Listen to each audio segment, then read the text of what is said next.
힐링가족 여러분 안녕하세요. 오늘은 10월 30일 토요일 낮 시간입니다. 내일은 10월의 마지막 날입니다. 이제 2달 남았습니다. 여러분, 그 아까운 투자, 나의 돈, 투자금의 손실 위험을 감수하고 주식 투자를 하는 이유는 무엇입니까? 라고 묻는다면 우리 국내 시장 지키기 위해서. 정말요? 나보다 부자 우리나라 대기업들을 도와주려고. 진짜요? 우리의 목표는 우리뿐만 아닙니다.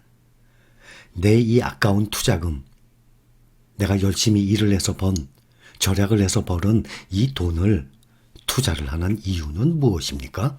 자본 증식, 재산 증식, 노후 대비를 위해서 라고 100이면 100 다 그렇게 답을 할 것입니다.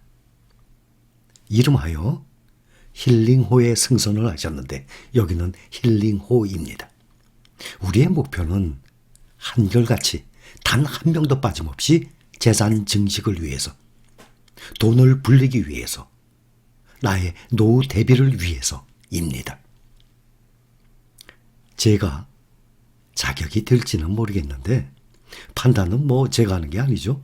우리 힐링호에 승선하신 여러분들이 판단하는 것입니다. 그러나 저는 열심히 노력하고 있는 중입니다. 어서 오세요. 안전하게 모시겠습니다.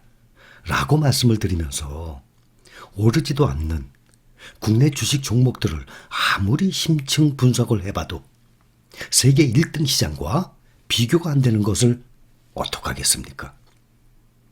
우리가 현실을 받아들여야 될 것 아닙니까? 자, 미국의 주식을 봅니다.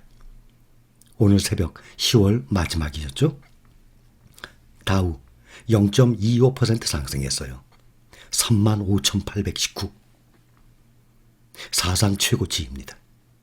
나스닥 0.33% 상승 15,498. 2포인트 모자라요. 15,500 거의 다 왔어요. 사상 최고치 경신. S&P 500 0.19% 상승 4,605. 드디어 4,600을 넘어섰습니다. 세 지수가 모두 사상 최고치를 경신했어요.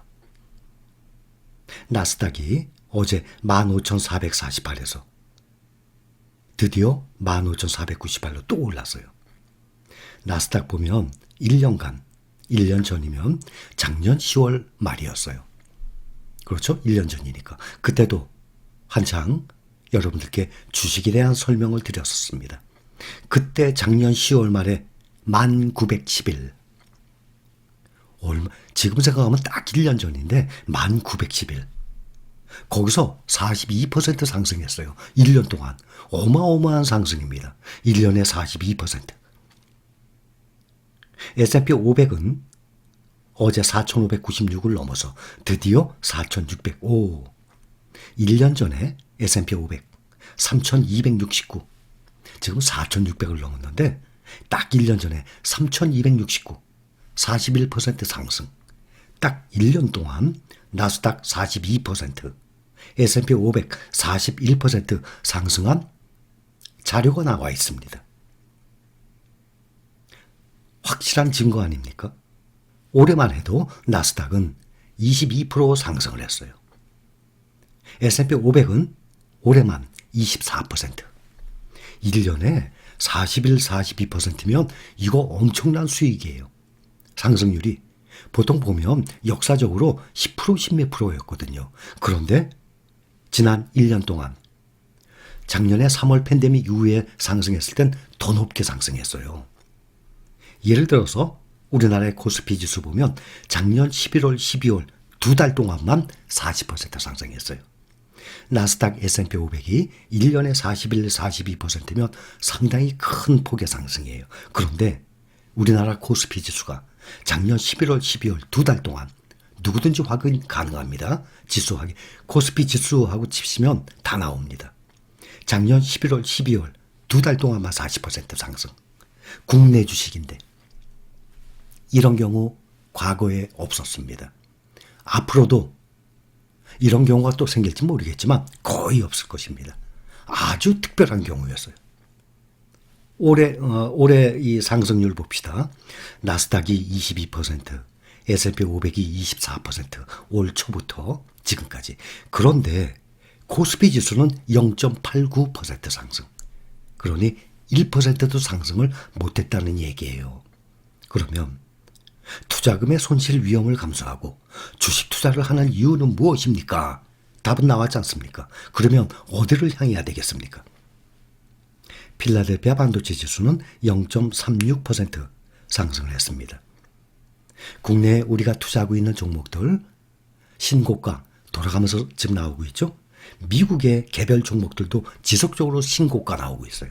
마이크로소프트, 엔비디아, 테슬라 이 외에도 많은 종목들이 드디어 마이크로소프트가 애플을 제치고 16개월 만에 시가총액 1위 자리에 올랐어요.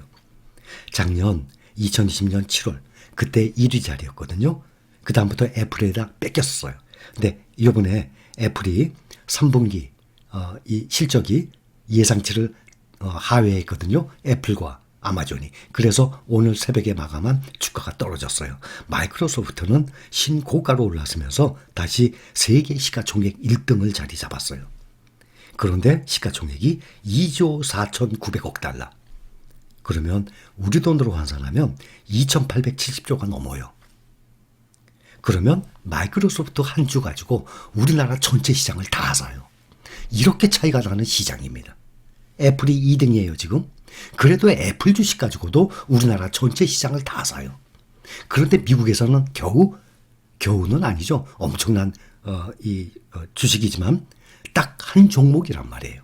그러니 규모 차이가 얼마나 많이 납니까?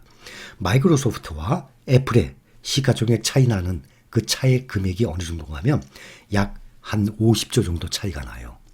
애플과 마이크로소프트가 50조 차이 나는데 그 50조 우리나라의 삼성 SDI 시가총액이 50조예요. 현대차가 현재 44조예요. 그러니 삼성 SDI, 현대차 이 정도 하나 기업의 시가총액 차이입니다. 이 정도는 상당히 큰 것 같지만 언제든지 또 뒤바뀔 수가 있어요. 전 세계 공급망이 대란이라 그러잖아요. 애플의 실적이 저조했던 것이 원인으로 보이고 있어요. 애플이 시장 전망치보다 낮은 매출액을 발표했어요. 그것은 2017년 이후 4년 만에 처음입니다. 그래서 올해 애플 주가는 11% 상승했어요. 마이크로소프트는 47%나 급등을 한 상태입니다. 1년 동안 보면 지금 나스닥이 42% 상승했거든요. 그래서 1년 동안 QQQ가 40% 상승했어요. 1년에 40%면 대성공이죠. 우리의 목표는 노후 대비 목표는 안전하게 연 15% 상승인데 QQQ가 40% 상승했어요. 그러면 이것을 따르는 우리 국내 종목도 마찬가지일 것 아닙니까? 거의 비슷하게. 그런데 1년 동안 엔비디아는 96%, 거의 2배. 테슬라는 171%. 뭐 차이가 너무 나죠? 10년을 한번 보면 QQQ가 636% 상승을 했어요. 636%면 약 7.4배라는 거예요. 10년에 7.4배. 1억을 투자하고 가만 놔뒀어요. 아무것도 안 하고. 그리고 나는 나의 직업에 충실했어요. 나의 하루 일과에 충실했는데 10년 만에 1억을 투자했는데 QQQ에. 이것이 7억 4천만 원이 됐다는 얘기예요. 이 정도면 성공 아닙니까? 아무리 좋은 아파트, 부동산이라 그래도 10년 동안에 7배 이상 오르기 힘들거든요. 엔비디아는요. QQQ가 이 정도 성공적인데 엔비디아 테슬라 얘기하면 정말 차이가 커요. 엔비디아는 8,075%. 그러면 무려 80배나 올랐다는 얘기예요. 엔비디아는 22,737. 계산을 못할 정도예요. 10,000% 그럼 100배거든요. 레버리지. 제가 레버리지 얼마 전에 말씀드렸어요. 레버리지가 10년 동안 10,000%, 100배가 오르는데 이것은 22,737%, 200배 이상이 올랐다는 얘기예요. 정말 이거는 엄청난 수익이에요. 근데 이런 경우가 극히 드물죠. 그러니 테슬라의 일론 머스크가 세계 최고의 부자가 됐다는 것 아닙니까? 레버리지라고 제가 한번 비교를 한번 해볼게요. 정말 이것은 국내 종목으로는 이룰 수 없는 수익률들이에요. 10년 동안을 보면 TQQQ 12,481%. 그러면 130배 아닙니까? 100배가 아니라 130배예요. SOXL 12,325. TQQQ가 조금 높죠? 그런데 10년 동안 거의 같아요.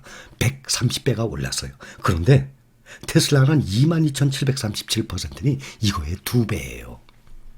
자, 높아짐의 마지막으로 말씀드려요.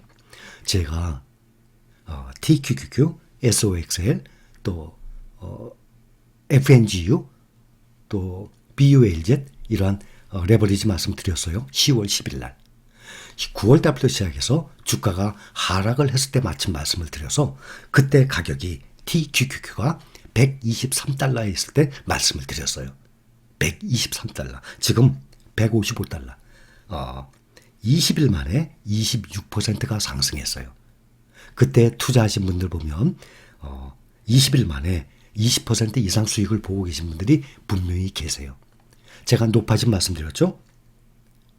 혹시 이러한 수익률 때문에 여러분들의 투자금의 비중을 점점 이쪽으로 많이 가져갈까 봐 염려가 됩니다.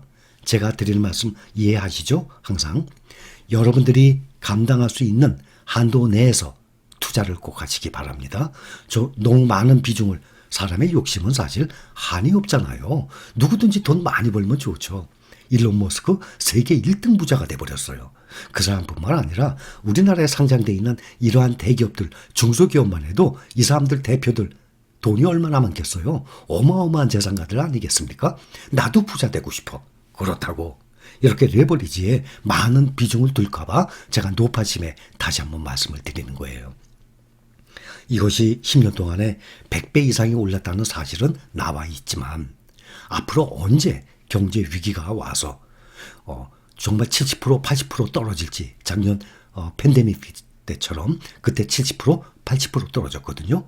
TQQQ 70%, 그 다음에 SOXL 80% 작년 3월에 이렇게 떨어졌단 말이에요. 언제 또 이런 경우가 올지 몰라요. 그러면 완전히 정말 여러분들 팬데믹 상태에 공포 상태에 빠질 것이에요.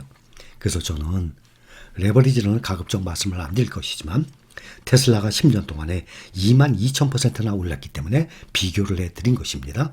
여러분들이 절대 많은 비중 갖지 마시고 여러분들이 감당할 수 있는 그 한도 내에서만 투자하시기 바랍니다. 자, 투자금의 손실 위험을 감수하고 주식 투자를 하는 이유는 무엇입니까? 우리나라의 주식시장에 상장되어 있는 회사들 다들 부자 회사들이에요. 그런데 내 쌈짓돈 가지고 그 사람들을 도와주려고 투자하십니까? 거짓말. 아니면 완전히 잘못 알고 있는 바보. 정말 제 입에서 가장 심한 욕 이거예요. 이 바보야. 그쵸? 계세요? 제 입에서 나가는 가장 강한 욕. 이 바보야. 안 계시겠죠? 우리 신랑 가족분들은 그런 분들 안 계세요. 또 사실 우리 가족분들이 아니라 그래도 투자하는 이유가 우리나라에 나보다 훨씬 부자인 상장업체들을 도와주려고 투자한다는 사람이 세상에 어디 있어요. 그런 사람은 없어요. 다 누구든지 돈을 벌기 위해서, 나의 재산을 늘리기 위해서, 노후 대비를 하기 위해서입니다. 그렇다면 어느 방향으로 가야 되겠습니까? 답은 나온 것 아닙니까? 힐링가족 여러분 사랑합니다.